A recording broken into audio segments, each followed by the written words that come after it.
The first time Fiona Jennings felt cold seep into her bones deep enough to make her teeth chatter. She realized she might actually die in this mountain pass, and nobody would know or care until spring thaw revealed her frozen body. She had left Salt Lake City 3 days ago with a merchant caravan heading south to Parowan, Utah Territory, in the autumn of 1872, carrying nothing but the clothes on her back and $17 sewn into the hem of her worn dress. The merchant who had agreed to let her ride in one of his wagons had seemed kind enough at first, but when his wife took ill on the second day and they decided to turn back, Fiona had been left at a trading post with a promise that another wagon would come through within a week. That had been a lie, or perhaps just optimistic ignorance, because the trading post keeper had informed her that most travelers avoided this route once September turned cold. And here she was, alone and foolish, with winter breathing down her neck. She had spent her whole 21 years being passed from one household to another, working as a housemaid, a laundress, a kitchen helper, whatever kept her fed and sheltered. In all those years, sleeping on floors and narrow cots in cold attics and musty basements, she had never once owned something as simple as a blanket she could call her own. She had always used whatever threadbare covering her employers deemed too worn for their own use, shared blankets with other servants, or simply slept in her day clothes with her shawl wrapped tight. The idea of ownership, of having something that belonged to her and her alone, had seemed like an impossible luxury. Now, huddled in the corner of the trading post storage room where the keeper had grudgingly allowed her to sleep, Fiona pulled her thin shawl tighter and wondered if she would live long enough to ever own anything at all. The temperature had dropped dramatically overnight, and frost covered the inside of the small window. Her breath came out in visible puffs. She had no blanket here either, just some empty burlap sacks she had layered over herself, which did almost nothing against the cold seeping up from the wooden floor. The trading post keeper, a surly man named Garrett who seemed to resent her presence, had made it clear that morning that she could not stay much longer. "This is not a boarding house for charity cases," he had said, his voice sharp as the wind outside. "You pay for supplies or you move on." But move on to where? Parowan was still at least a 2-day walk south, and the temperature was dropping daily. Fiona had heard stories of early snows in these mountains, of travelers caught unprepared and found frozen weeks later. She counted her money again, knowing the amount by heart. $17. Enough for some food, perhaps, but not enough for proper winter clothing or supplies for the journey ahead. She was trying to decide whether to spend a few dollars on beans and dried meat, or save it all for when she reached Parowan, when the door of the trading post opened with such force that it banged against the wall. A gust of frigid air swept through the room, and with it came a man who seemed to carry the wilderness itself on his broad shoulders. Fiona had never seen anyone quite like him. He stood well over 6 feet tall, with shoulders so wide they seemed to block out the light from the doorway. His hair, dark as a raven's wing, hung past his shoulders in thick waves that he had tied back with a leather cord. Those strands had escaped to frame a face that looked carved from the same granite as the mountains outside. His jaw was strong and defined, covered with several days of dark stubble, and his eyes were a startling shade of gray-blue, like storm clouds over winter ice. He wore buckskin clothing that had been expertly made, decorated with intricate beadwork, and a heavy coat made from bear fur that emphasized rather than hid the powerful build of his body. His arms, visible where his sleeves were pushed back, showed muscles that spoke of years of hard physical labor, of surviving in conditions that would kill softer men. He moved with a quiet confidence that made Fiona think of the mountain lions she had heard about, powerful and alert. In his arms, he carried a stack of pelts so high that she wondered how he managed the weight, though he handled it as if it were nothing more than a pile of feathers. "Xavier," Garrett said, and his voice held a respect that Fiona had not heard him use before. "Did not expect you down from the high country this early." The mountain man lowered the pelts onto the counter with barely a sound, despite their obvious weight. "Winter is coming early this year," he said, and his voice was deep and rough, like stones rolling in a river. "Felt it in the wind 3 days back. The animals know it too. They are hiding their food deeper, growing thicker coats. Bad winter then, the worst in years, I reckon." Xavier's eyes swept the room with the practiced awareness of someone always assessing his surroundings, and they landed on Fiona for just a moment before moving on. She felt that brief glance like a physical touch, her heart giving an unexpected flutter. "Well, your timing is good as always," Garrett said, examining the pelts with greedy hands. "These are fine quality, very fine. I can give you store credit or half in cash." "Cash," Xavier said simply. "And I need supplies. Coffee, flour, salt, ammunition. Needle and thread if you have the waxed kind."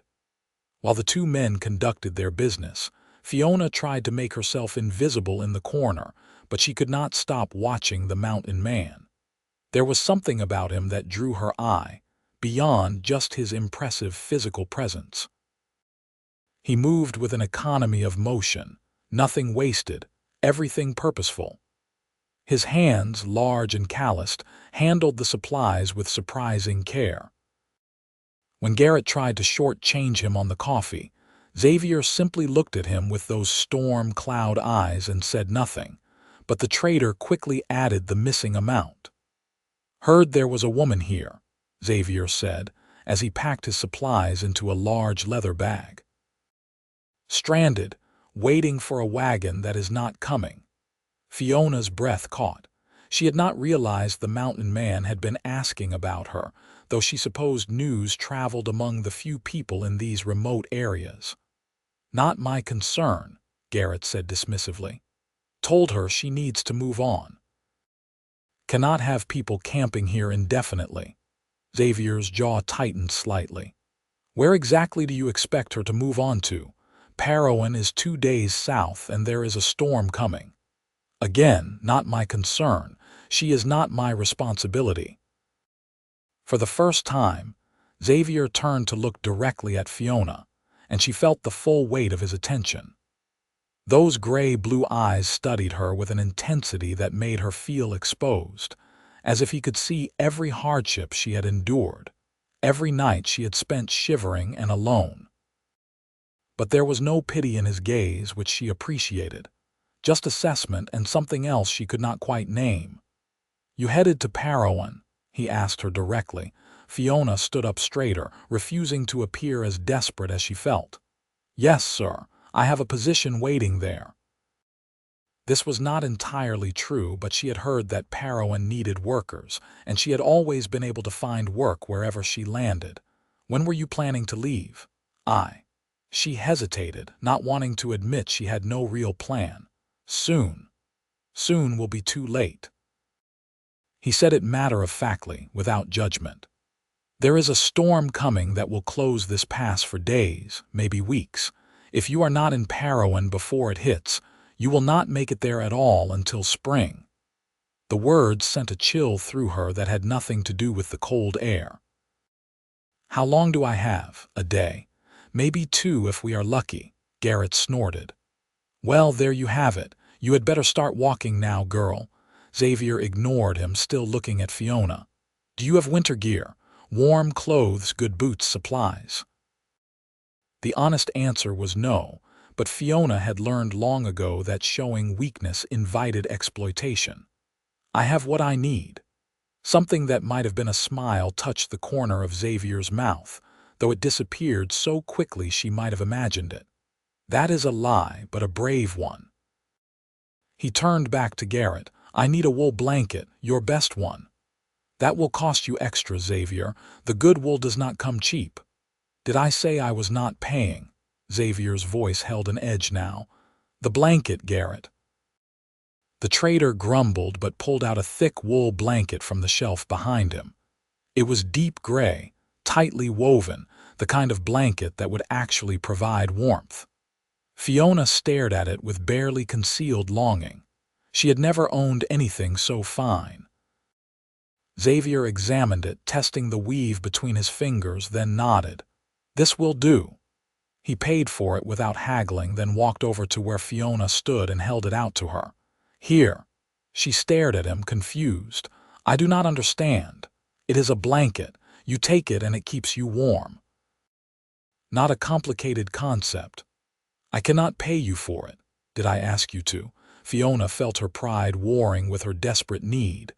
Pride had kept her going through many hard years, but pride would not keep her alive in a mountain winter. Still, she had to ask. Why would you give this to me? Xavier looked at her for a long moment, and she saw something in his eyes that made her heart ache. Recognition, perhaps. The understanding of one person who had known hardship seeing it in another. Because you need it, he said simply. And because no one should have to freeze for lack of a blanket. She took it from him with trembling hands, feeling the weight and warmth of the wool. It was the finest thing she had ever held, and it was hers. He was giving it to her. The gesture moved her more than she wanted to admit, and she felt tears pricking at her eyes, though she blinked them back fiercely. Thank you, she whispered, her voice rough with emotion. Xavier nodded once, then turned back to gather his supplies. Fiona thought that was the end of it, that he would leave and she would never see him again, but he paused at the door. You cannot walk to Parowan in time, he said, not looking at her. The storm will catch you halfway, and that blanket will not be enough. What choice do I have? The question came out more desperate than she intended. He was quiet for so long that she thought he would not answer. Then, finally, he turned back to face her. I have a cabin, about 3 hours northwest of here, up in the high country. It is well stocked, well built. It could shelter 2 people through the winter if needed. Fiona's heart began to race. I do not understand what you are saying. I am saying you could wait out the worst of the winter there. Come spring, the pass to Parowan will open and you can continue on. With you. She had to make sure she understood correctly. I am not offering anything improper, he said, his voice taking on a formal tone. You would have your own space. I would expect nothing from you except that you pull your own weight with chores. But you would be safe, warm, and fed. When spring comes, I will take you to Parowan myself. Garrett laughed, a mean sound. Offering charity, Xavier, that is not like you. Xavier's expression hardened. A man can evolve, Garrett. You should try it sometime.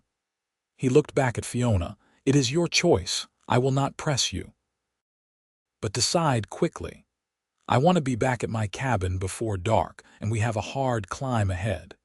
Fiona's mind raced. Every sensible instinct told her not to go alone into the wilderness with a strange man, no matter how kind his gesture with the blanket. But what were her alternatives? Try to make it to Parowan and likely freeze to death when the storm hit. Stay here with the hostile trader who clearly wanted her gone. She looked at Xavier again, really looked at him, trying to read the man beneath the imposing exterior. His eyes met hers steadily, and she saw no deception there, no hidden agenda. Just a straightforward offer from someone who understood what it meant to survive in harsh conditions. If I come with you, she said slowly, you give me your word that you will not, that you will respect my boundaries. You have my word. I am offering shelter, nothing more. You would be a guest, not a prisoner. If at any time you want to leave, I will take you to Parowan, weather permitting. And come spring, regardless of anything else, I will make sure you reach your destination safely. There was something in the way he said it, the simple certainty, that made her believe him. Fiona had learned to read people over the years, to sense when someone meant her harm, and every instinct she had told her that this man, despite his intimidating appearance, was offering genuine help. "Then I accept," she said, lifting her chin, "and I will pull my own weight. I am a hard worker." Xavier nodded, something that might have been approval crossing his features. "Get your things.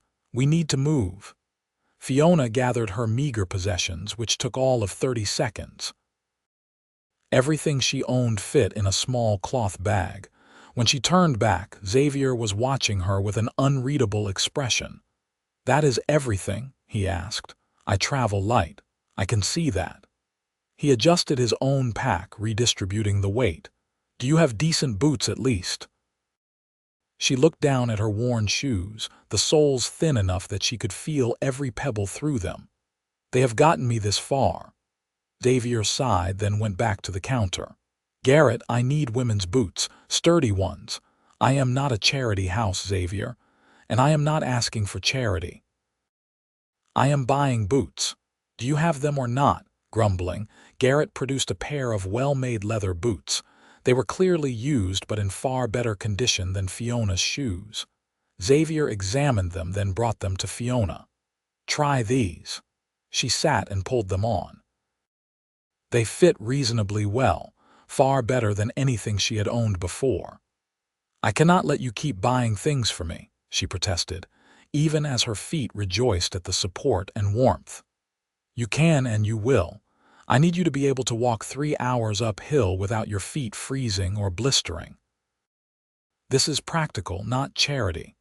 He paid Garrett and shouldered his pack. "Ready?" Fiona wrapped the new wool blanket around her shoulders like a shawl, feeling its warmth immediately. She picked up her small bag and nodded. "Ready."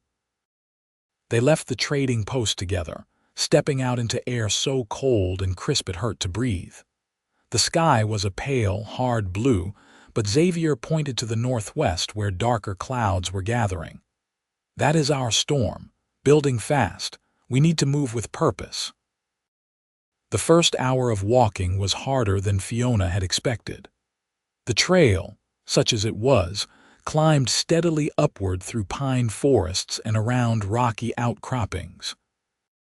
Xavier set a pace that was brisk, but not impossible, and he seemed always aware of her presence behind him, adjusting his speed when she fell too far back without ever commenting on it or making her feel inadequate. The new boots helped immensely, but Fiona's legs burned from the constant upward climb. They did not talk much during that first hour. Xavier was focused on the trail, occasionally stopping to study the sky or smell the wind, his mountain instincts reading signs that Fiona could not see. She was focused on simply keeping up and not showing how difficult she found the pace. She had told him she would pull her own weight, and she meant it. The second hour grew easier as her body adjusted to the rhythm of walking. The forest had thickened around them, tall pines blocking out much of the sky, their branches heavy with the scent of sap and earth. Fiona found herself noticing details, the way Xavier moved through the wilderness as if he were part of it, never breaking a branch unnecessarily, always choosing his footfalls with care. He carried his heavy pack as if it weighed nothing, those powerful shoulders taking the burden with ease. "How long have you lived up here?" she asked during a brief rest stop where Xavier let her drink from his canteen. 8 years, he said, scanning the trees with ever-watchful eyes. "Came out west after the war, tried city life in Salt Lake for a while, but it did not suit me. Found this mountain and decided to stay." "You live alone all that time?" "Mostly. Sometimes I guide hunters or trappers, come down to trade my pelts a few times a year, but yes, mostly alone. Does it not get lonely?" Xavier looked at her then, really looked at her, and she saw something ancient and weary in his eyes. "Loneliness is not the same thing as being alone. I have been lonely in rooms full of people. Up here, with the mountain and the trees and the animals, I am alone but not lonely." Does that make sense? It did, more than he probably realized. Fiona had felt that same loneliness in every household where she had worked, surrounded by people but belonging to none of them. "Yes," she said softly. "It makes sense." They continued on, and as the third hour approached, the forest began to thin and the trail opened up onto a clearing. Fiona stopped, catching her breath at what she saw. Nestled against the face of a massive cliff, built from logs and stone, was a cabin that looked like it had grown from the mountain itself. It was larger than she had expected, with a solid roof, a stone chimney from which no smoke currently rose, and windows that had real glass in them. Behind it, the cliff face provided natural protection from the wind, and around it, pine trees created a sheltered bowl. "This is your home?" she asked, awed. "This is it."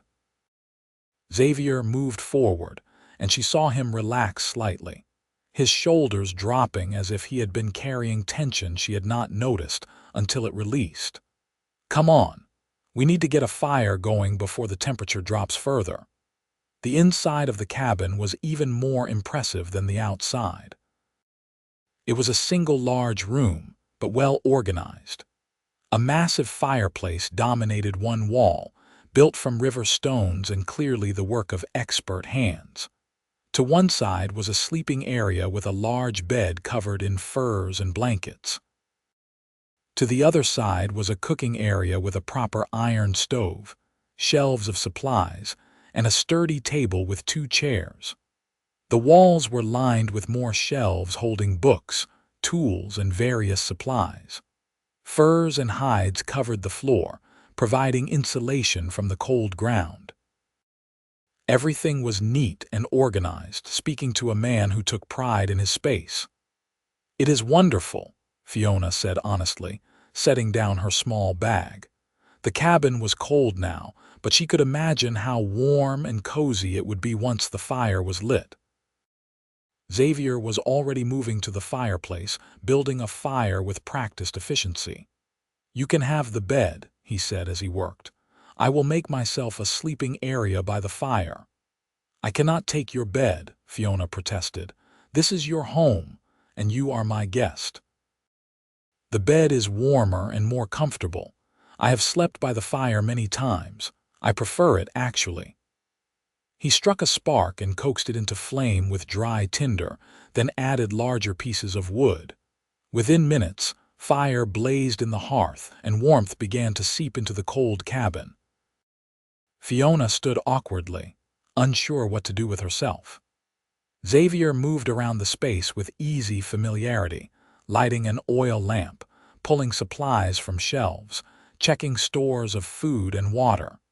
She watched him work, noticing details she had been too overwhelmed to see before.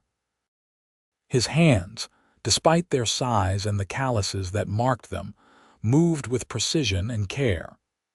His face, in the softer light of the cabin, was younger than she had first thought. He could not be more than 27 or 28, though his eyes held the experience of someone much older. "How can I help?" she asked finally, needing to do something useful. Xavier paused in his work and looked at her. "Are you hungry?" "Yes," she admitted. She had not eaten since yesterday. "Then help me prepare a meal. There is venison in the cold storage outside, vegetables in the root cellar. We can make a stew." Working together in the small cooking area, they prepared food. Xavier showed her where everything was kept, explaining his organization system with the same efficiency he seemed to bring to everything. He was not talkative by nature, but he answered her questions readily enough, and Fiona found herself relaxing in his presence. There was something deeply calming about him, despite his imposing size and strength. He moved with deliberate care in the confined space, always aware of where she was, giving her room, never crowding her. As the stew began to simmer, filling the cabin with rich, savory smells, Fiona noticed a basket in the corner filled with leather scraps, sinew, and what looked like fur. Beside it was a larger piece of leather with markings on it, as if someone had been drawing a pattern. "What is that?" she asked, curious. Xavier followed her gaze. "A project I have been working on. Winter project, really." "What kind of project?" He seemed almost embarrassed, which was endearing on such a large, capable man. "I have been teaching myself to make better clothing. The buckskin I wear, I made it myself, but I am always trying to improve. I thought I might try making a blanket from furs. Something warmer than wool, more flexible than just layered hides." Fiona moved closer to examine the materials. "Like a quilt but with fur, something like that. I have been collecting rabbit pelts and softer deer hides. The idea is to stitch them together with the fur facing in, line it with canvas for structure. It would be light but very warm." He came to stand beside her, and she was acutely aware of his size, the warmth radiating from his body. "I am not sure I have the skill for it, though. Stitching straight lines is one thing, making something that actually works is another." "I can sew," Fiona said. "I have been sewing since I was a child, mending clothes, making quilts, embroidery. If you want, I could help you." Xavier looked at her with surprise. "You would do that?" "You gave me shelter and food. The least I can do is help with a project. Besides," she smiled, "it would give me something to do during the winter months. I am not good at sitting idle." Something warm entered Xavier's expression, softening the hard edges of his face. "Then I would appreciate the help. Thank you." They ate the stew as night fell outside, the darkness coming early and complete in the mountains. The fire crackled and popped, casting dancing shadows on the log walls. Xavier had been right about the cabin being well built. Despite the dropping temperature outside, the interior remained comfortable, the fire and the insulated walls keeping the cold at bay. After dinner, Fiona helped clean the dishes while Xavier checked the windows and doors, making sure everything was secure. The wind had picked up, and she could hear it whistling through the pines outside. The storm Xavier had predicted was coming. "It will hit tonight," he said, peering out the window into the darkness. "We made it just in time." Fiona looked at the warm cabin around her, at the fire and the food and the solid walls, and felt a wave of gratitude so strong it almost brought tears to her eyes.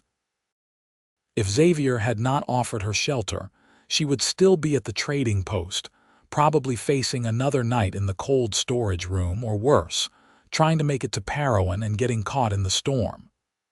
"Thank you," she said, her voice thick with emotion, "for everything. The blanket, the boots, bringing me here.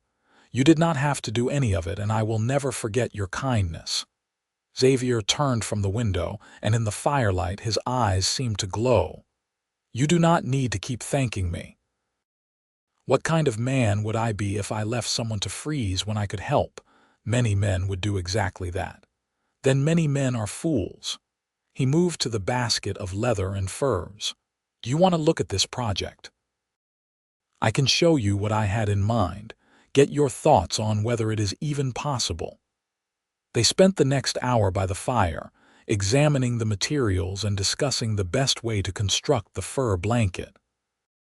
Fiona was in her element, her fingers testing the suppleness of different pelts, her mind already working through the construction process. Xavier listened to her suggestions with genuine interest, and she found herself enjoying the collaboration, the way he valued her expertise. "The key will be making small, tight stitches with the sinew," she explained, demonstrating on a scrap piece. "If the stitches are too large, the pelts will pull apart under use, but if they are small enough, they will hold together for years." Xavier watched her hands work with focused attention. "You are very skilled. I have had a lot of practice. When you work as a housemaid, there is always mending to be done." She finished the sample stitch and held it up. "See, the fur hides the stitching, but underneath it is very strong. You make it look easy. It is easy once you know how." I could teach you if you like. I would like that. Xavier's voice was warm, and when Fiona looked up, she found him watching her with an expression she could not quite read. Something gentle and almost wondering, as if he were seeing something unexpected and pleasant. The moment stretched between them, charged with something Fiona did not have a name for. Then Xavier cleared his throat and stood. It is getting late. You should take the bed. I will bank the fire and make my bedroll here. Fiona wanted to protest again, but she was exhausted from the day's journey, and the bed did look incredibly inviting with its pile of furs and blankets. If you are sure. I am sure. She took her small bag and the wool blanket Xavier had bought her to the sleeping area. There was a privacy screen she could change behind, which she appreciated. When she emerged in her nightdress with the wool blanket wrapped around her, Xavier had his back turned, focused on arranging his own sleeping space by the fire. He had laid out several furs and blankets to create a comfortable-looking bed. "Good night, Xavier," she said softly, "and thank you again." He turned his head slightly, not enough to see her but enough to show he heard. "Good night, Fiona, sleep well." She climbed into the bed, and it was the most comfortable thing she had ever experienced. The furs were soft and warm, the mattress filled with something that gave under her weight without being too soft.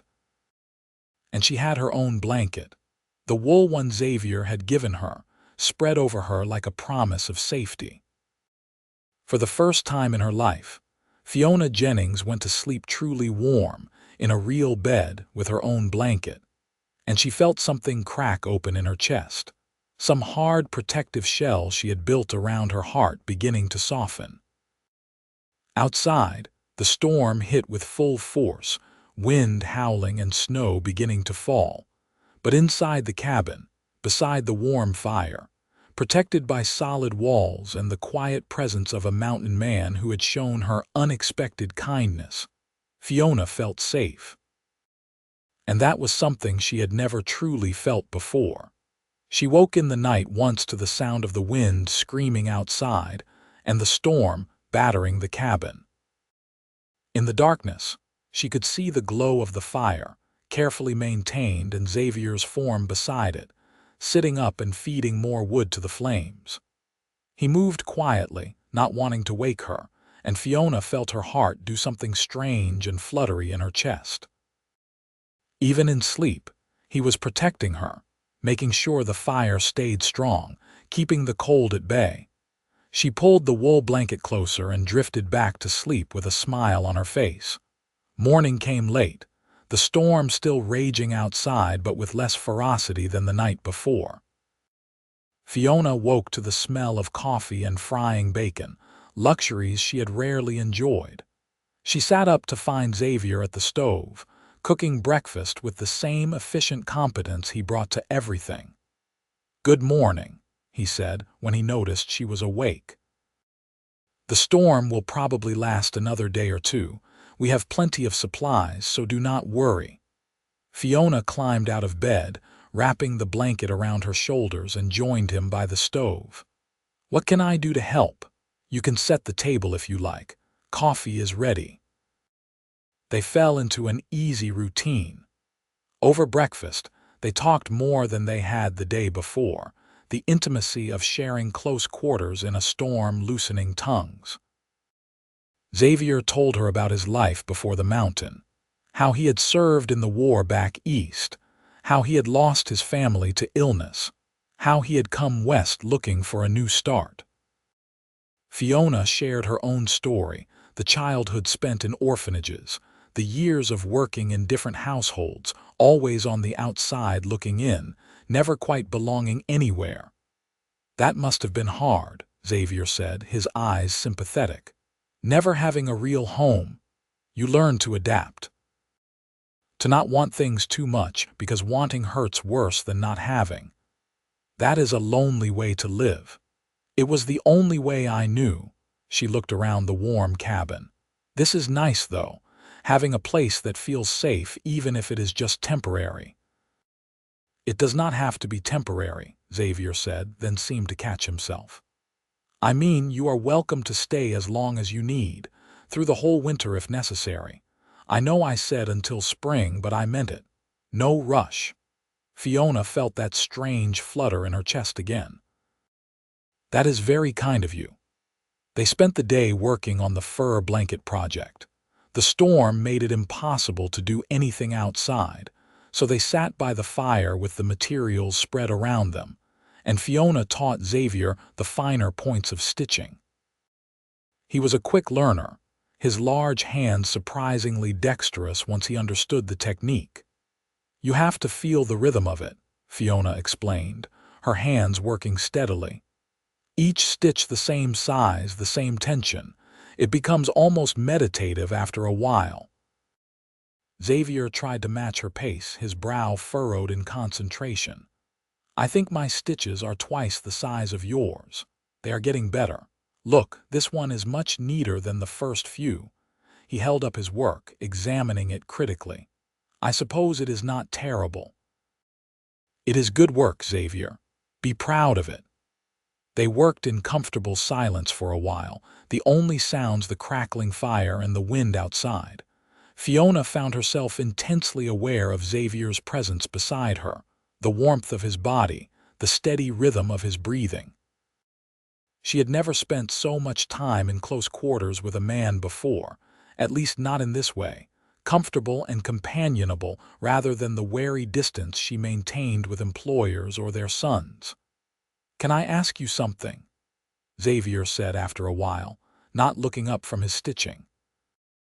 Of course. What were you planning to do in Parowan? You said you had a position waiting, but earlier you seemed uncertain. Fiona felt her cheeks warm.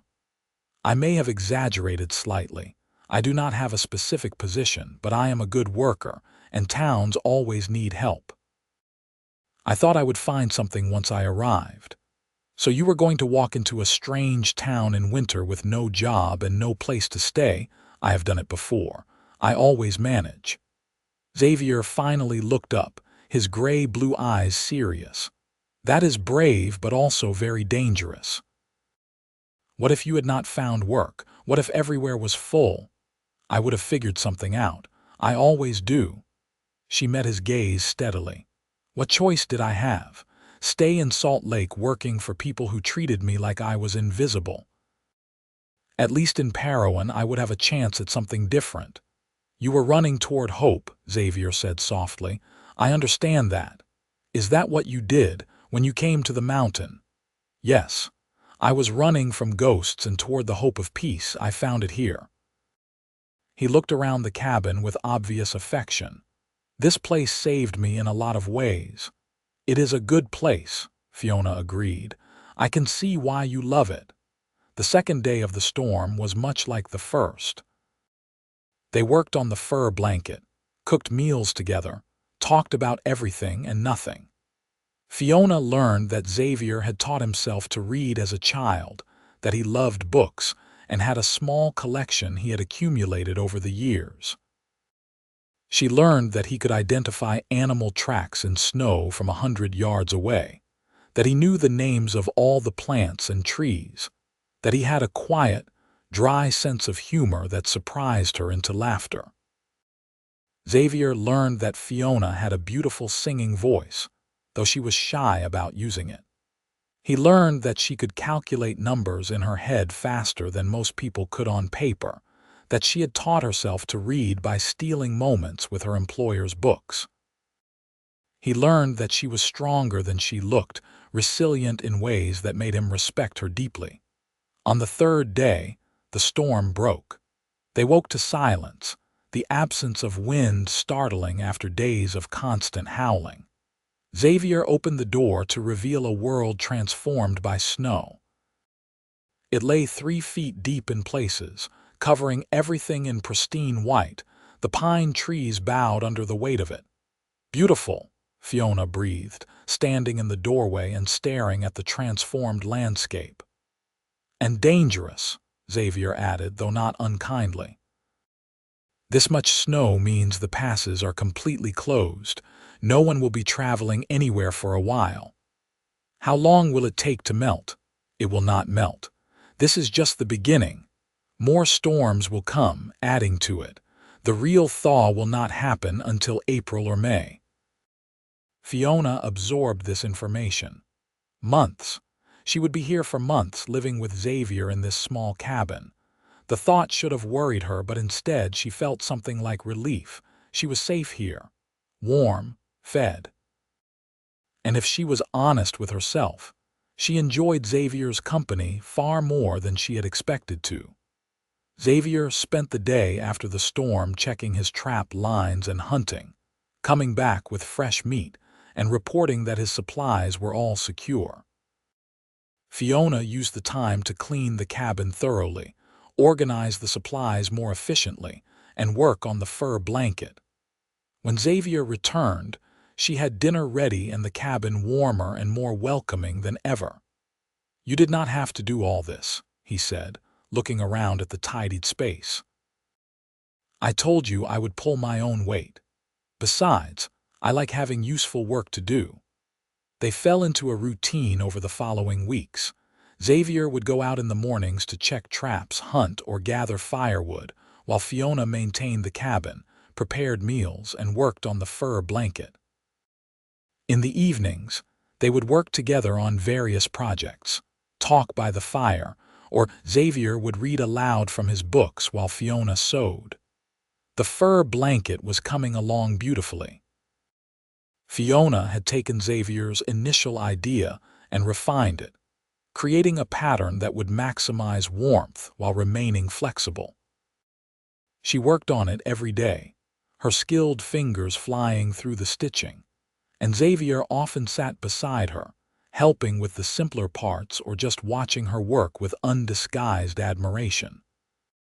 "You are making something really special," he said one evening, examining the partially completed blanket.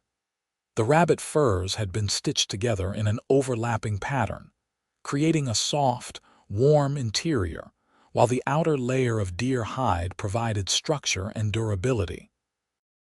"We are making something special," Fiona corrected. "You gathered all the materials, prepared the hides, did the initial design. I am just executing your vision. Your execution is far better than anything I could have done alone." Fiona smiled, pleased by the compliment. "Well, together we make a good team." "We do," Xavier agreed, and there was something in his voice that made her look up. He was watching her with an intensity that made her breath catch. "Fiona, I want to tell you something." Her heart began to beat faster. "What is it?" He seemed to struggle with the words, this man who was usually so certain and capable.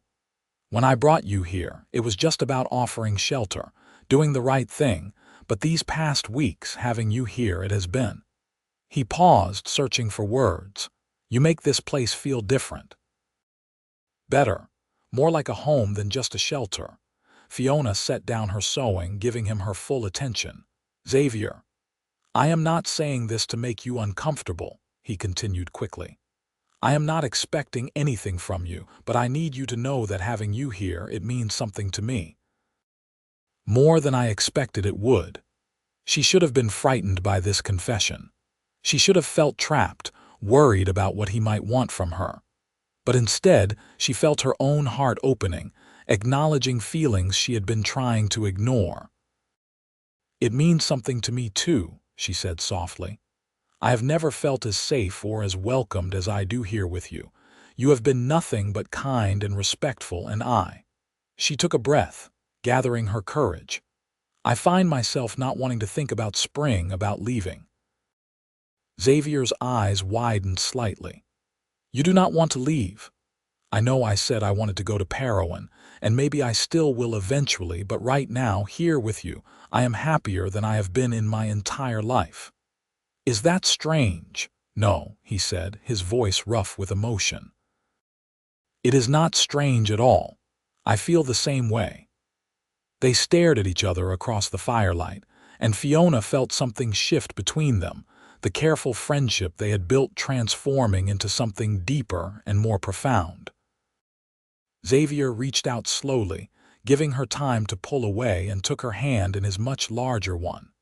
His touch was warm and careful, his calloused fingers gentle against her skin. "Fiona Jennings," he said, his gray-blue eyes holding hers, "I would very much like to court you properly. If you would allow it." Her heart soared. "I would like that very much, Xavier Frost." His last name, which she had learned during one of their many conversations, fit him perfectly. Xavier Frost, the mountain man who had saved her from freezing and given her not just shelter but a home, not just warmth but the first real happiness she had ever known. He lifted her hand to his lips and kissed it, a gesture so old-fashioned and sweet that Fiona felt tears prick her eyes. "I will court you properly," he promised. "No rushing, no pressure. We have all winter to get to know each other better, and in spring, if you still feel the same, we can talk about the future." "I will still feel the same," Fiona said with absolute certainty. "I know it seems fast, but I have never been more sure of anything." Xavier smiled, a real, full smile that transformed his usually serious face into something almost boyish. "I am sure too, but I want to do this right. You deserve to be courted, to be romanced, to be treated like you are precious." "Because you are, Fiona, you are precious to me." No one had ever said such things to her before. Fiona had spent her whole life being useful, being convenient, being barely noticed. But Xavier saw her, really saw her, and more than that, he valued what he saw. That night, as she lay in bed wrapped in her wool blanket, Fiona could not stop smiling. Xavier was courting her. Xavier Frost, the strong, capable, kind mountain man who had built this sanctuary with his own hands, wanted to court her. The future, which had always seemed so uncertain and frightening, suddenly held infinite possibility. The next morning, Xavier surprised her by presenting her with a gift. It was a pair of fur-lined moccasins he had made, soft leather decorated with intricate beadwork. "For wearing inside the cabin," he explained, looking almost shy. "Your feet are always cold in the mornings. These will help." Fiona slipped them on and they fit perfectly, warm and comfortable. "Xavier, they are beautiful. The beadwork must have taken hours." "I worked on them at night after you went to sleep. I wanted to surprise you." She stood on her toes and kissed his cheek, a quick, impulsive gesture that made him flush. "Thank you, I love them." Xavier touched his cheek where she had kissed it, looking pleased and flustered. "I am glad." Their courtship unfolded slowly over the winter weeks. Xavier continued to sleep by the fire, maintaining the propriety he had promised, but their days became filled with small intimacies. He would touch her hand in passing, or she would brush snow from his hair when he came in from outside. They sat closer by the fire, their shoulders touching. They laughed together, talked for hours, shared stories and dreams. Xavier taught Fiona about the mountain, about reading weather signs and animal behavior. He showed her how to shoot his rifle, standing behind her to adjust her stance, his arms around her as he guided her aim. Fiona taught Xavier more refined cooking, how to make bread that was light and fluffy, how to season meat so it was tender and flavorful. The fur blanket was nearly complete, and it was a masterpiece. Large enough for 2 people, incredibly warm but surprisingly light, the stitching so fine and strong that it would last for years. They had worked on it together through the long winter evenings, and now, as Fiona added the final stitches, she realized what it represented. It was not just a blanket. It was a symbol of what they had built together, 2 people combining their skills and care to create something beautiful and lasting. "It is finished," she announced one evening in late February, holding up the completed blanket. "What do you think?" Xavier came to examine it, running his hands over the soft fur, testing the seams. "It is perfect, better than I ever imagined." He looked at her. "You are incredibly talented, Fiona." "We made it together," she reminded him. "Then we are incredibly talented together." He smiled. "Should we test it? Make sure it is actually warm." They spread the fur blanket on the floor in front of the fire and both sat on it. Xavier was right. It was remarkably warm, the soft fur against them, the fire adding extra heat. They sat close together and Xavier put his arm around Fiona's shoulders, pulling her against his side. "This is nice," she said, relaxing into his warmth. "Very nice." Xavier's voice was deeper than usual. "Fiona, can I ask you something? Always. In the spring, when the pass is open, do you still want to go to Parowan?" Her heart clenched. She had been dreading this conversation even as she knew it was inevitable. "I do not know," she admitted. "What are you asking me, Xavier?" He took a breath. "I am asking if you would consider staying here, with me, permanently." When she turned to look at him, he continued quickly. "I know it is a lot to ask. This life is not easy. The winters are hard, we are isolated, it is nothing like living in a town with other people around. But Fiona, these months with you have been the happiest of my life. I love you. I am in love with you. And if you would have me, I would spend the rest of my life making sure you never regret choosing me." Tears spilled down Fiona's cheeks, but they were happy tears. "I love you too," she said, her voice shaking with emotion. "I have loved you for weeks now, but I was afraid to say it, afraid it was too soon or that you would think I was only grateful for the shelter. And now," Xavier cupped her face gently, his thumbs wiping away her tears. "Now I know it is not about gratitude, though I am grateful. It is about love, about finding someone who sees me, really sees me, and values what they see. About building something together like this blanket, combining our strengths to create something beautiful." She covered his hands with hers. "Yes, Xavier. I want to stay here with you. I want to build a life with you. This mountain, this cabin, they feel more like home than anywhere I have ever been."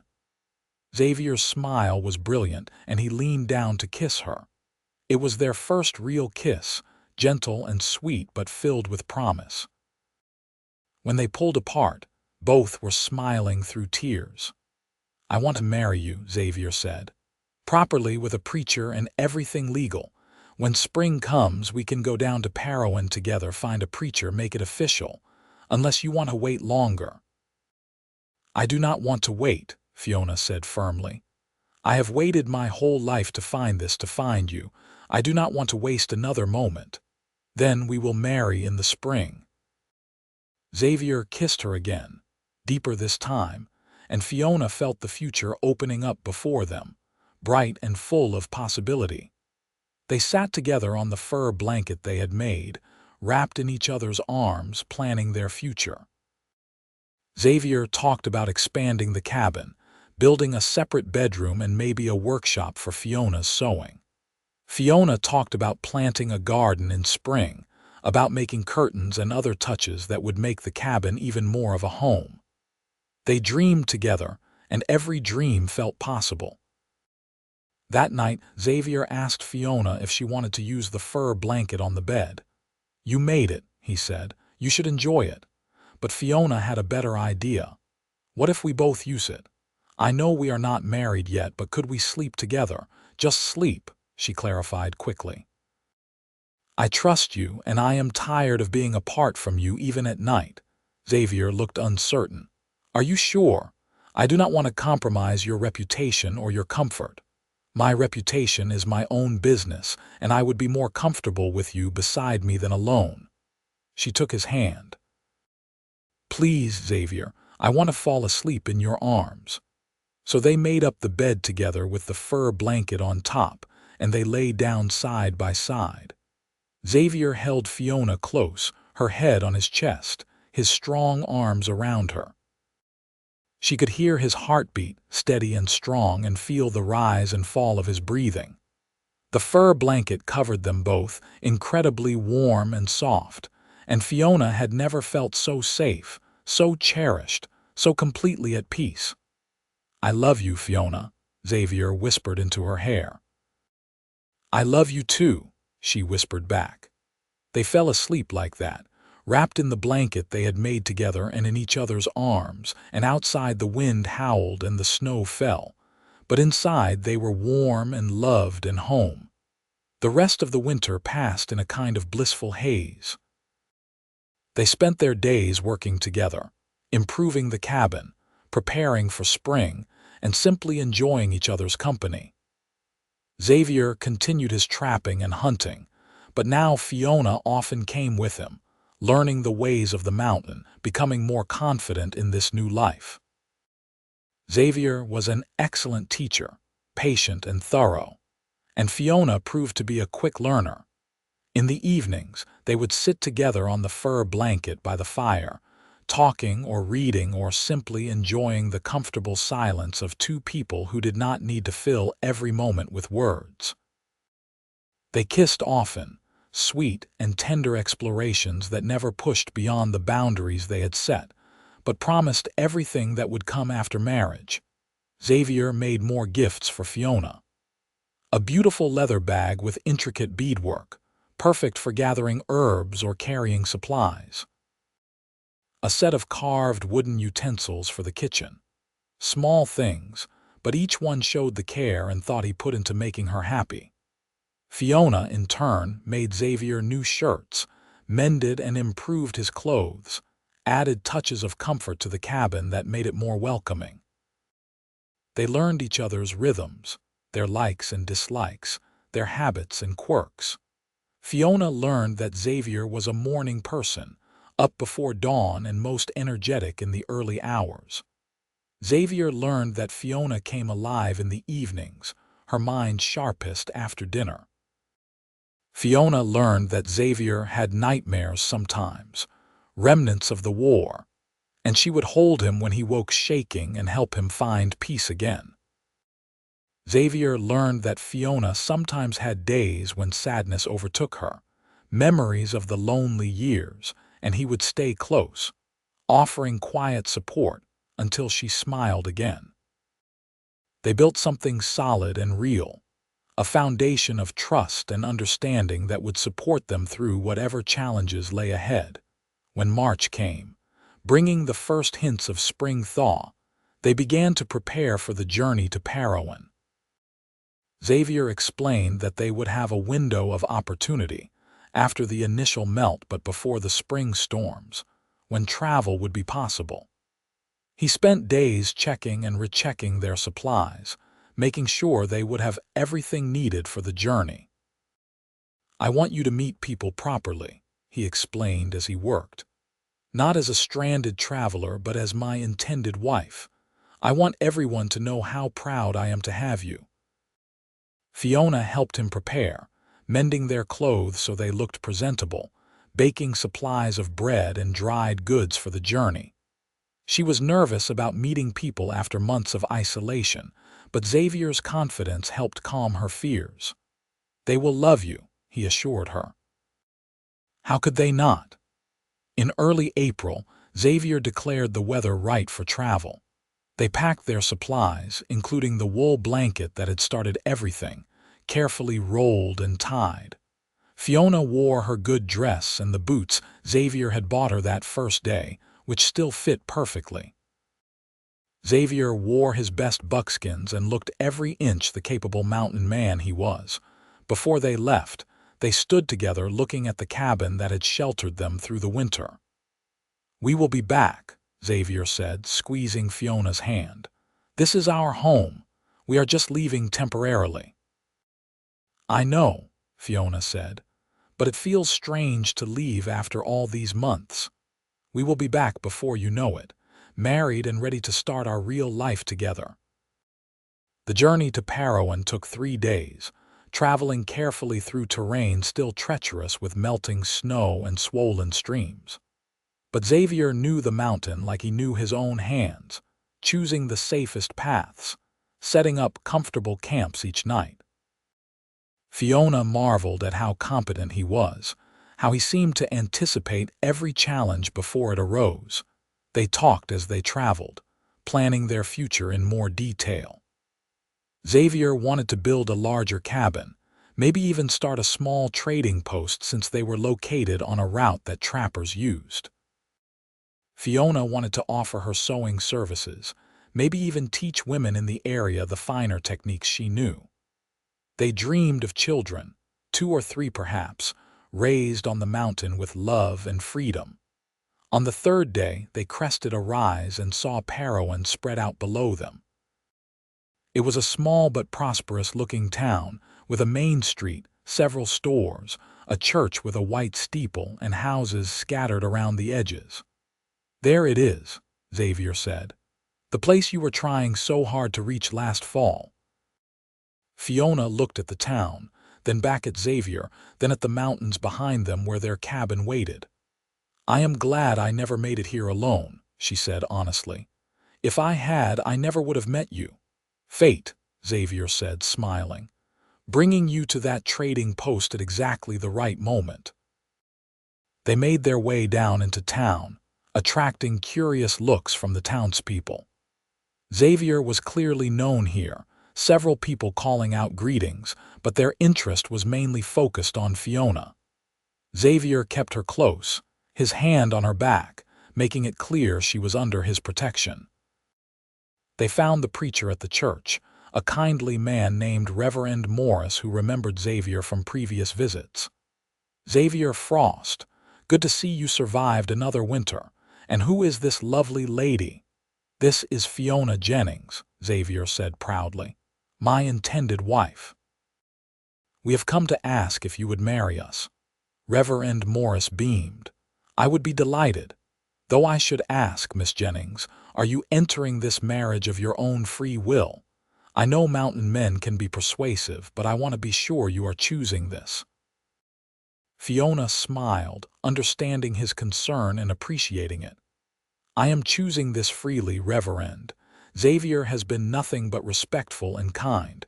I love him and I want to be his wife." "Well then, that is all I need to hear. When would you like the ceremony?" Xavier and Fiona looked at each other. "As soon as possible," Fiona suggested. "How about tomorrow?" the Reverend offered. "That gives you time to get supplies, clean up from your journey, and maybe find some witnesses. A wedding should be celebrated properly, even a simple one." They agreed, and the Reverend directed them to the town's small boarding house where they could rent separate rooms for the night. Xavier paid for the rooms and arranged for baths to be drawn, and they parted ways to prepare for their wedding day. Fiona used the time to clean her dress as best she could and wash her hair until it shone. The boarding house owner, a cheerful woman named Mrs. Patterson, heard about the wedding and insisted on helping. She produced a beautiful lace collar to dress up Fiona's simple dress and a small bouquet of early spring flowers. "Every bride should have flowers," Mrs. Patterson declared, "even if the wedding is rushed." "It is not rushed," Fiona said softly. "It is just that when you find the right person, there is no reason to wait," Mrs. Patterson smiled. "That Xavier is a good man, quiet, keeps to himself mostly, but honest and fair. You are lucky to have found each other." "I know," Fiona agreed. "I am very lucky." The next morning dawned clear and beautiful, the sky a brilliant blue and the air smelling of pine and spring.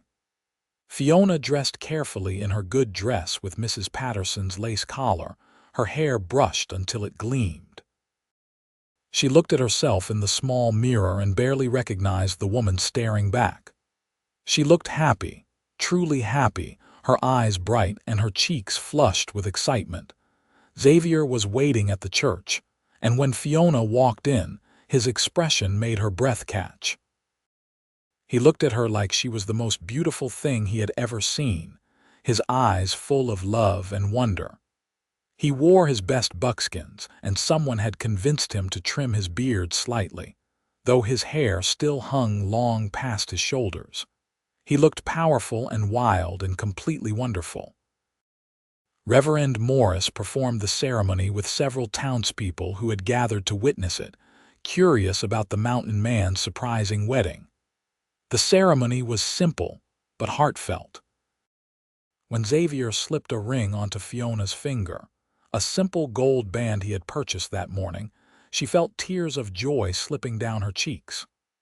"I, Xavier Frost, take you, Fiona Jennings, to be my lawfully wedded wife," Xavier said, his deep voice steady and sure.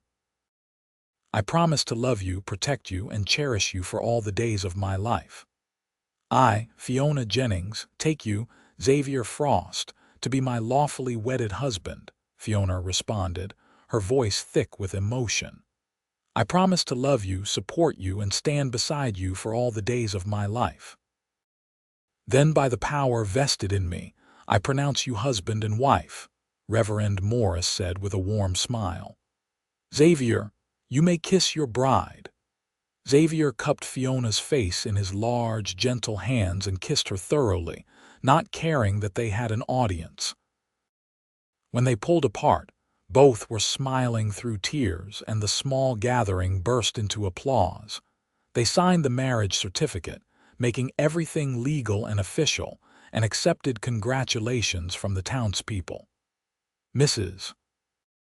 Patterson insisted on hosting a small celebration lunch at the boarding house, and several of the town's leading citizens attended, welcoming Fiona to the community and telling Xavier how lucky he was. "I know," Xavier kept saying, his arm around his new wife. "I know how lucky I am." They stayed in Parowan for 2 more days, purchasing supplies for the coming months and establishing connections with the town. The general store owner was interested in Xavier's pelts and Fiona's sewing, promising good prices for both. The doctor wanted Xavier to guide his son on a hunting trip in the fall. Slowly, they built relationships that would make their isolated life on the mountain less lonely, connections to the outside world that they could maintain. But both were eager to return home to their cabin, to start their married life in earnest. On the 3rd morning after their wedding, they packed their supplies and began the journey back to the mountain. The trip back was different from the trip down. Now they were married, and the nights in camp took on a new intimacy. Xavier made comfortable beds of pine boughs and blankets, and they lay together under the stars, exploring the new dimensions of their relationship with joy and tenderness. Xavier was gentle and patient, making sure Fiona felt cherished and loved, and Fiona discovered a passion she had not known existed, a desire that matched her new husband's. When they finally crested the last rise and saw their cabin nestled against the cliff face, both felt a surge of homecoming joy. This was their place, the home they would build their life in, and returning to it as husband and wife made it even more precious. Inside, everything was as they had left it, but it felt different now. This was not just Xavier's cabin where Fiona was a guest. This was their home, shared equally, built on love and partnership. They spent the rest of the day settling in, unpacking supplies, cleaning, and reclaiming their space. That night, they made up the bed together with the fur blanket they had created, the blanket that symbolized everything they had built together. Xavier pulled his wife into his arms, and Fiona rested her head on his chest, listening to the steady beat of his heart. "Happy?" Xavier asked, his hand stroking her hair. "Happier than I ever imagined I could be," Fiona answered honestly. "I have a husband who loves me, a home that is truly mine, and a future full of hope. For someone who spent most of her life with nothing, this feels like everything." "You will never have nothing again," Xavier promised. "Everything I have is yours. Everything I am is yours. We build this life together from this moment on." "Together," Fiona agreed, lifting her face for a kiss. The years that followed were good ones. Fiona had worried that the isolation might bother her, but she discovered she thrived in the peace and quiet of the mountain. She kept the cabin beautiful and comfortable, planted a garden that flourished in the short mountain summer, and developed a reputation for fine sewing that brought customers from as far as Salt Lake City. Xavier expanded his trapping operations and started guiding hunters, building a solid reputation and income. In the spring of 1874, Fiona gave birth to their first child, a son they named Theodore after Xavier's father. The birth was difficult, attended only by Xavier and his steady hands, but both mother and baby came through healthy.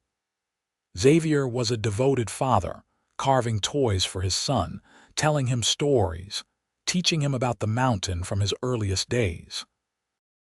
2 years later, a daughter arrived, whom they named Clara after Fiona's mother, whom she had never known but whose name she carried in her heart.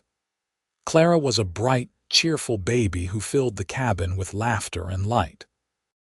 Xavier expanded the cabin as he had promised, adding a separate bedroom for them and a nursery for the children, plus a workshop where Fiona could do her sewing.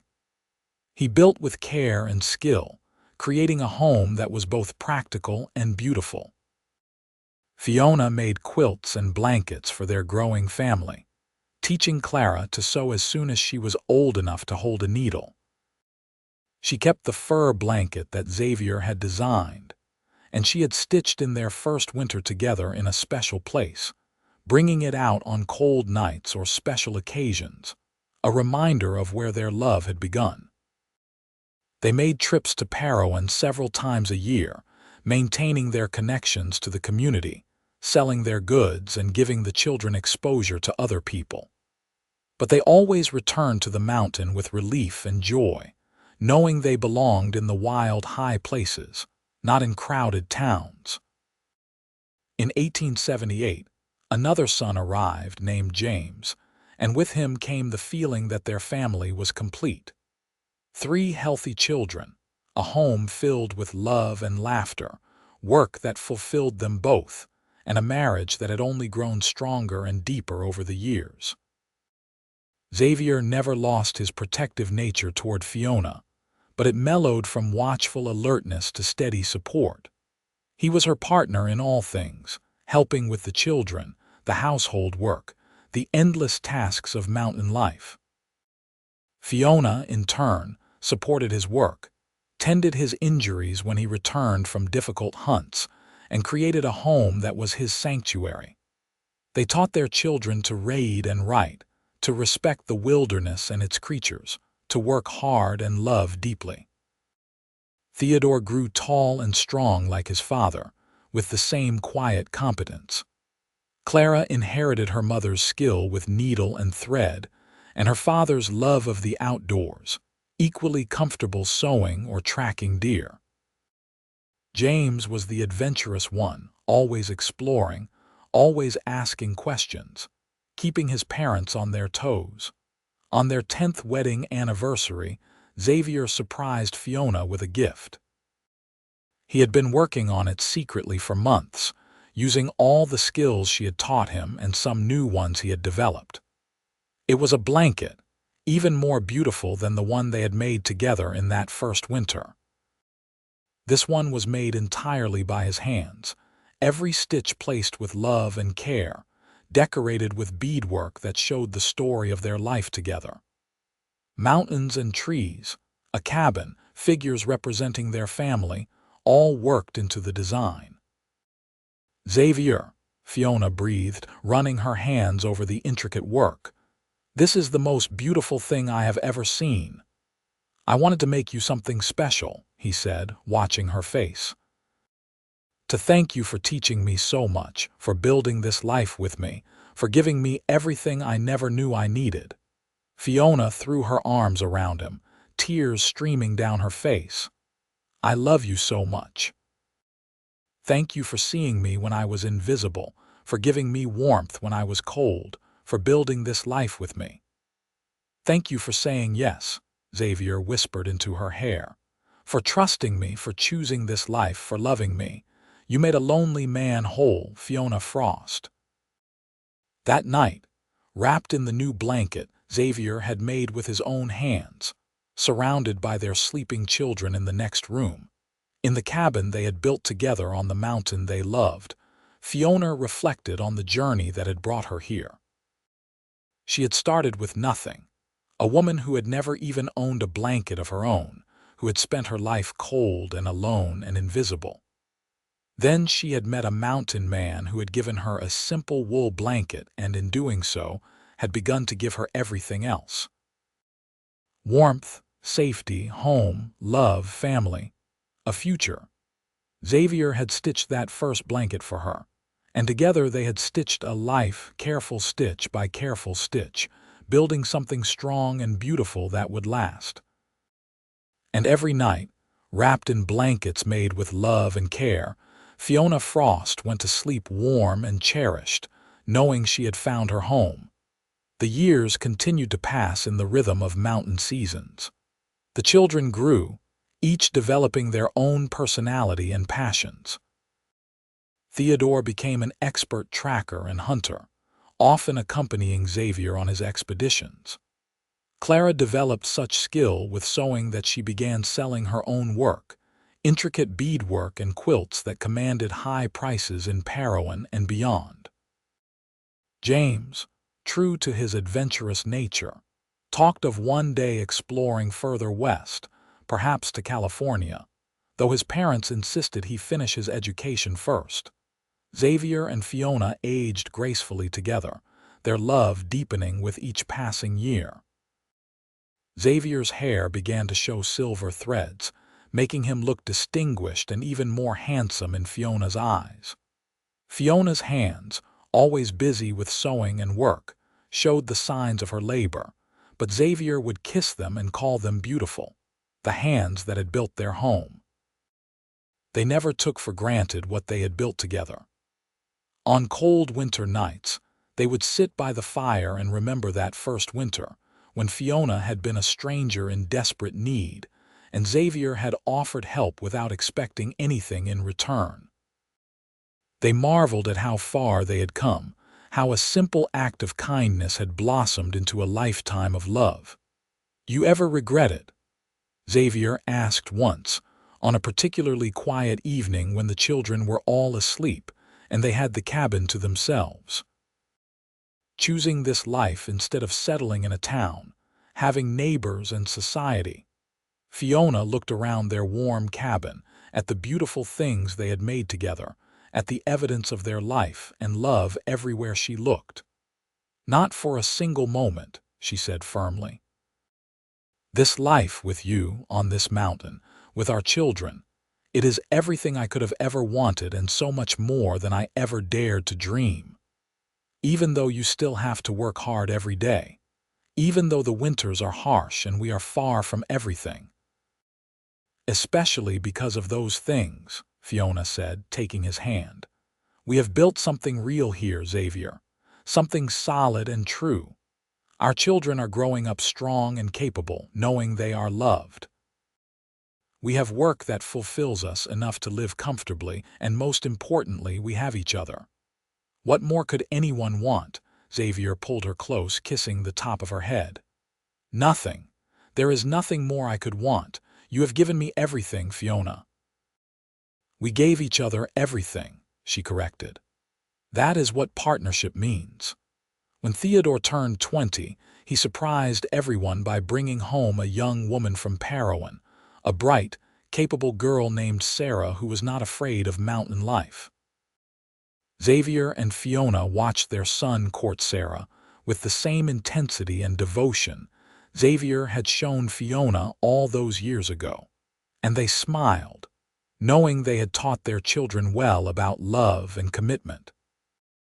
Theodore and Sarah married in the summer of 1894, and Xavier built them a cabin of their own nearby, close enough for family but far enough for privacy.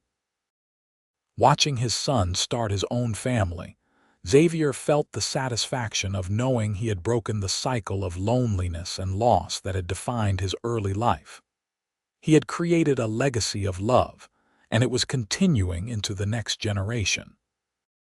Clara, meanwhile, had met a young man during one of their trips to Parowan, a carpenter's son with gentle hands and a kind smile. She brought him home to meet her parents, and both Xavier and Fiona approved. The young man, named Peter, was respectful and hardworking, and more importantly, he looked at Clara like she hung the moon and stars. James, true to his word, did eventually travel to California, but he came back within a year, declaring that he had seen enough of the world and preferred the honest beauty of the Utah mountains to anywhere else. He settled into helping his father with the trapping and guiding business, showing the same natural aptitude Xavier had. As the new century approached, Xavier and Fiona found themselves surrounded by family. Theodore and Sarah had given them 3 grandchildren, Clara and Peter 2 more, and James had married a woman from Salt Lake City who adapted remarkably well to mountain life. The family gatherings were loud and joyful, filling the original cabin with laughter and love. On a quiet evening in 1899, Xavier and Fiona sat together on the porch of their cabin, watching the sunset paint the mountains in shades of gold and purple. They were both in their 50s now, their bodies showing the wear of hard work and mountain living, but still strong and capable. "Do you remember that first night?" Fiona asked, her hand in Xavier's. "When you brought me here and gave me the wool blanket?" "I remember everything about that winter," Xavier said. "How scared you were trying to hide it, how brave you were in the face of uncertainty, how you transformed this cabin from a shelter into a home." "I was terrified," Fiona admitted. "I had no idea if I could trust you, no idea what I was walking into. But something told me to take the chance, to trust the man who had given me a blanket when I needed it most." "Best decision you ever made," Xavier teased, and she laughed, elbowing him gently. "Best decision we both made," she corrected. "You could have left me at that trading post. You could have given me the blanket and walked away, but you offered more. You offered hope." Xavier was quiet for a moment, his thumb rubbing circles on the back of her hand. "You know why I did it?" he asked finally. "Why I offered to bring you here? You said it was about doing the right thing." "That was part of it, but there was more." He turned to look at her, his gray eyes still as striking as they had been that first day. "When I looked at you in that trading post, I saw someone who had been alone their whole life, just like me. Someone who had survived through strength and determination. Someone who deserved better than they had been given. And I thought, maybe we could be less alone together. I did not expect to fall in love. I did not expect any of this. But I hoped secretly that maybe you could be the family I had lost, the home I had been searching for." Fiona felt tears prick her eyes. Even after all these years, his words could move her so deeply. "You gave me everything I never had," she said. "A home, a family, love, security, purpose. You taught me that I was worth more than I had been told, that I deserved happiness and warmth and care. Every blanket we made, every stitch we placed, they were all symbols of building a life worth living. And we built a good life," Xavier said with satisfaction. "Against the odds, despite the hardships, we built something beautiful and lasting." "We did," Fiona agreed, leaning her head on his shoulder. "And it all started with a blanket and a mountain man who knew how to keep someone warm." They sat together as the stars began to emerge in the darkening sky, the same stars that had watched over them for nearly 3 decades. Around them, the mountain whispered its ancient songs, the wind through the pines, the call of night birds, the rustle of small creatures in the underbrush. Inside, the cabin glowed with warm light, and their children and grandchildren were likely preparing for bed, continuing the legacy of love and family that Xavier and Fiona had begun. Fiona had never owned a blanket of her own until Xavier Frost gave her one. And in giving her that simple wool blanket, he had given her warmth not just for one night, but for a lifetime. Together, they had stitched a love story as carefully and skillfully as they had stitched that first fur blanket, every moment adding another stitch, another layer of warmth and security. And every night, for the rest of their long and happy lives together, Fiona Frost went to sleep warm, loved, and home, wrapped in blankets made with love and in the arms of the man who had seen her worth when she had nothing, who had given her warmth when she was cold, and who had loved her completely for exactly who she was. Their story became legend in the mountain communities, the tale of a mountain man and a stranded woman who had found each other in a harsh winter and built an empire of love on a lonely mountain. Their children told the story to their children, and those children to theirs, a reminder that sometimes the smallest acts of kindness, a blanket given freely, warmth offered without expectation, could be the beginning of something extraordinary. Xavier and Fiona Frost lived long lives, surrounded by family and love, and when they finally passed, within months of each other as such devoted couples often do, they left behind not just children and grandchildren, but a legacy of what it meant to build a life together through dedication, skill, and unwavering love. The cabin they had built still stood strong, sheltering new generations, and the blankets they had made were treasured heirlooms, tangible reminders of love made real through careful stitches and patient hands. And somewhere in that cabin, preserved with special care, was the original wool blanket Xavier had bought for Fiona that first day, the blanket that had started everything, a symbol of how a single act of kindness could change two lives forever and create ripples of love that would last for generations.